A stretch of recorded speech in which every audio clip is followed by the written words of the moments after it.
There have been tough days in my life, but nothing hit quite like that night. It wasn't loud or dramatic. No one laughed. No one pointed. But the shame I felt was sharp, quiet, and unforgettable. I've never felt smaller. It was my own birthday, and somehow I felt like a stranger in the middle of it all.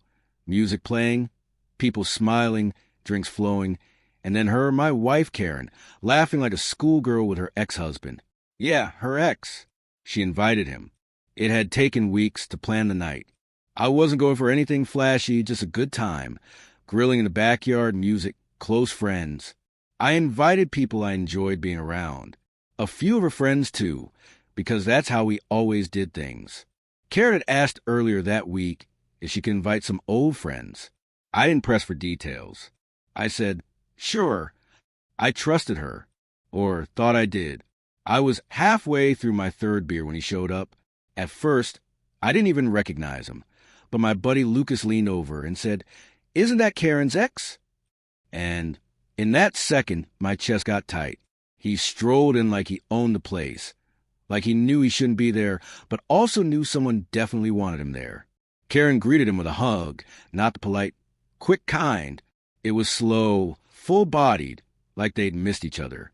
I just stood there, beer half raised, not knowing what to do. She turned and smiled like nothing was off. "Babe, this is Jared. I told you I invited some old friends." I didn't say anything, just shook his hand. One of those cold, tight handshakes where both of you know what's really going on underneath. He looked at me like I was harmless. I smiled back like I want to throw him through the fence. I'm not the jealous type. I don't check phones. Don't ask too many questions. I notice things, sure, but I don't obsess. But that night, watching her orbit around him, touching his arm, laughing at things that weren't even funny, tilted her head that way she does when she's locked in, it burned me in places I didn't know existed. She didn't even have the excuse of alcohol. She was sober. Every move she made, every smile, every glance, it was all deliberate. That was what killed me. It wasn't careless. It was chosen, and everyone saw it. Nobody said anything, but I could feel their eyes, the kind of silent witnessing that makes your skin crawl. I remember standing at the grill like everything was normal, flipping burgers while Jared told some story about Italy. Karen was beside him, glowing. I wasn't in the story. Hell, I wasn't even in her view anymore. She looked through me like I was furniture. Lucas came over at one point, asked if I was okay. I lied, said I was tired. What was I supposed to say? That I wanted to drag my wife out of the party and ask her why she invited a man who clearly still had a place in her heart? But I didn't, because I don't explode. I absorb. I smile for photos, pass out drinks, even made a toast, because Karen asked me to. The whole time, I watched him, studied the way she leaned into him, the way her eyes lingered even when he wasn't looking. This wasn't harmless nostalgia. This was something alive.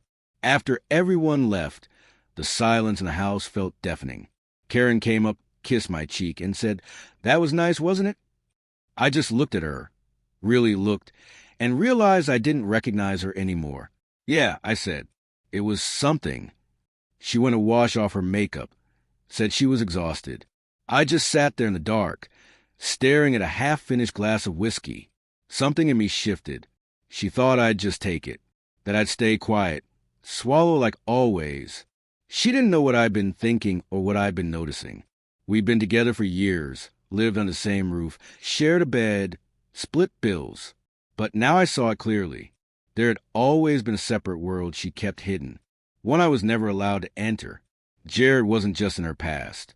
He had never fully left. When we met, she was already divorced. She told me the basics, his name, the years they were married, a vague mention that it just didn't work. She said they didn't talk anymore. I took her at her word. Everyone has a past, right? I didn't dig. But looking back, the clues were there. Little things that only make sense after everything blows up. A distant look on her face when she scrolled through old photos. When I asked what she was thinking, she'd say, "Just remembering when life was lighter." I thought she meant youth. Simpler times. Now I know she meant him. His name popped up in her stories. Not in a bad way, Not even as a mistake.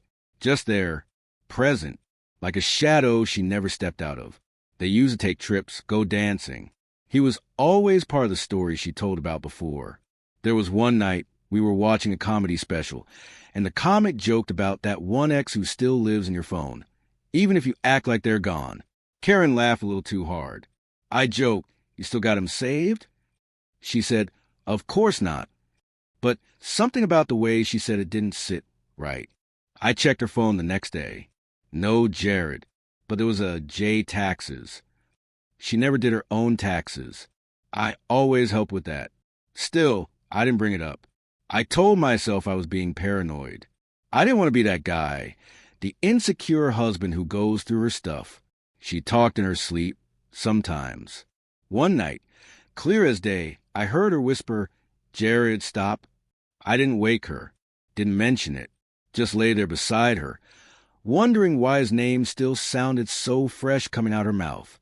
Anytime I tried to talk about it, even gently, she got defensive. "You think I'm still hung up on a guy I divorced years ago?" Really, she made me feel like I was the problem, like I was crazy for even noticing. And that's how it works, right? You end up apologizing for having instincts. We bumped into him once at the grocery store. I saw her light up in a way she hadn't in years. She fixed her hair in the freezer door's reflection, straightened her clothes, hugged him longer than she hugs her mom on Christmas. I stood there like a prop. They laughed at some inside joke. He looked at me and said, "So this is the lucky guy?" Karen didn't affirm it. She just smiled. That's when I knew I wasn't her first choice. I was her fallback, the safe one, the one who wouldn't hurt her, the one who listened, stayed calm, didn't demand too much. I gave her stability, and in return, she kept a space in her heart reserved for someone else.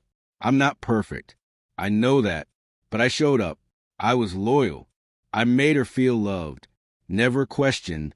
Meanwhile, I spent years feeling like an outsider in my own relationship, because even when she looked at me, a part of her was always looking behind me, at something or someone she hadn't truly let go. She never really stopped wanting him, you know? So when she invited him to my birthday party of all things, it wasn't just a clueless move. It was deliberate. People don't bring a past into a room unless there's something unresolved, something still alive. And the way she touched his arm, the way she laughed just a bit louder around him, it wasn't harmless nostalgia. That was emotional intimacy that had gone quiet, not gone away. And that night she gave him the stage, and he performed all over what was left of my pride. What people don't get as revenge isn't always some loud explosion. It's not broken plates and shouting matches. The most effective revenge is quiet. It happens when you've had time to think, time to breathe, time to let go of the anger and replace it with clarity. That's when it really stings. That's exactly what I did. And she didn't see it coming. The night after the party, I didn't sleep at all. She, on the other hand, was out cold as if her conscience had nothing to answer for. I sat there in the dark going over every detail from the party, like I was watching security footage.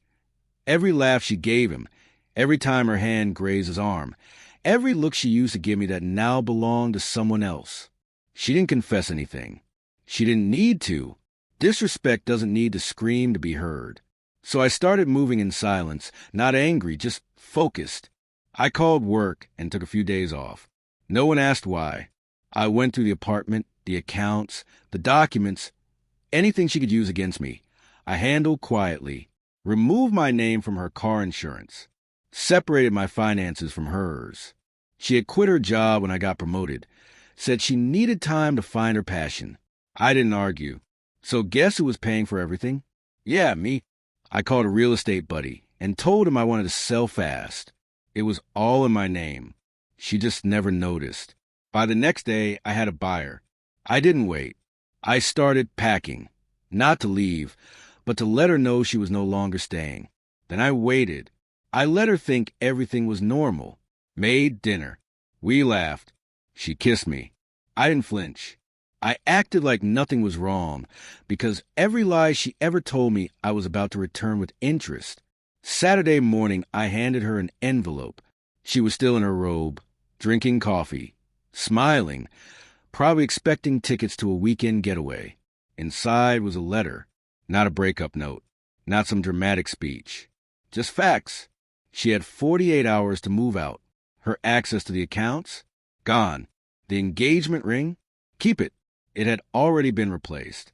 She stared at the paper, confused. "What is this?" she asked. I didn't yell. I looked her in the eyes and said, "This is a consequence of pretending I didn't exist at my own birthday." She froze, tried to reach for my hand. "Michael, wait." I stepped back, told her, "You invited your ex to my celebration. You touched him. You smiled at him like I wasn't even there. You embarrassed me in front of people who mattered to me. And worse, you were completely sober. You meant it." She started sobbing, the kind of cry that might have pulled my heart before, but now it just sounded like noise. She swore it meant nothing, that she missed a version of herself she used to be around him. I laughed. "Then go be her again, just not here." She begged for a conversation, pleaded with me not to throw everything away over one night. I told her she was the one who threw it away. Every day she kept them alive in her heart. I grabbed my keys, told her she could cry all she wanted, but she was still out by Monday. What she didn't know is I'd already told building management, changed the door code, cut her phone line. She was on my plan, and when she tried, called Jared straight to voicemail. He'd gone quiet, too. Turns out he had a fiancée in another city and didn't want the drama. Within days, her whole world collapsed. The same woman who smiled like she owned the room at my party was suddenly calling around for a place to stay. I didn't block her, I just never answered, because real revenge isn't loud. It's showing someone they never had you, not the way they thought they did. You know what's underrated? Peace. That moment when your phone doesn't buzz with anxiety. No long emotional texts. No guessing games. Just stillness. That's what I found after she left. No, I never took her back. Not even when she messaged me 6 months later saying she was healing and finally understood what she lost. She did lose something, but so did I, and we both had to live with that. People asked if I started dating again, assumed I dove into rebounds, flings, all that. I didn't, not because I couldn't, but because I didn't want to. There's a big difference between being alone and being free. I wasn't looking for anyone anymore. I didn't need to guess how someone felt about me. I didn't feel like a ghost in my own relationship. I was just me, and it felt good. I started walking. No music, no distractions, just me in the silence. At first it was strange, but slowly I remembered who I was before her. The guy who didn't need constant reassurance. Who didn't shrink himself to make someone else feel bigger. Who didn't mistake patience for endurance. Just honest, present, clear. And I realized something most people figure out too late. You don't need someone to complete you. You need someone who doesn't drain you. I stayed single for a while. Not bitter. Just at peace. I had a few casual relationships. Nothing deep. I was always honest. I wasn't looking for forever. And they respected that because honesty these days is rare. Even some friends faded away. Funny how people vanish when you stop chasing chaos. The couples we used to double date with, they stopped inviting me. I guess single men make married people uncomfortable, like we're a reminder of freedom they can't have anymore. But the real ones stayed. The ones who understood I wasn't villain. I was just done. I'd hear updates about her now and then. Moved cities. Dated some guys. Started a blog about healing after heartbreak. I never judge her for it. People recover however they can. But I never read a single post. Why would I?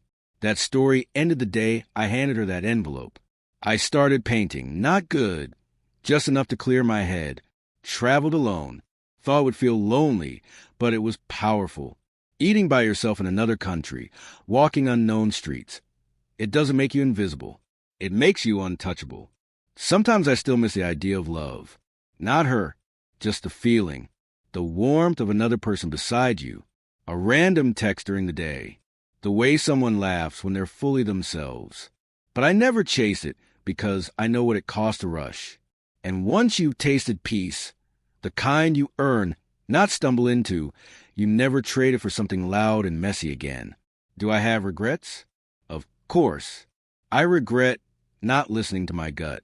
I regret tolerating things just to avoid arguments. I regret not walking away the moment I felt her slipping. But staying taught me something leaving couldn't. Loyalty without boundaries will destroy you. Now I'm solid, not in some highlight reel kind of way, just grounded. I sleep well. I eat better. I wake up without dread.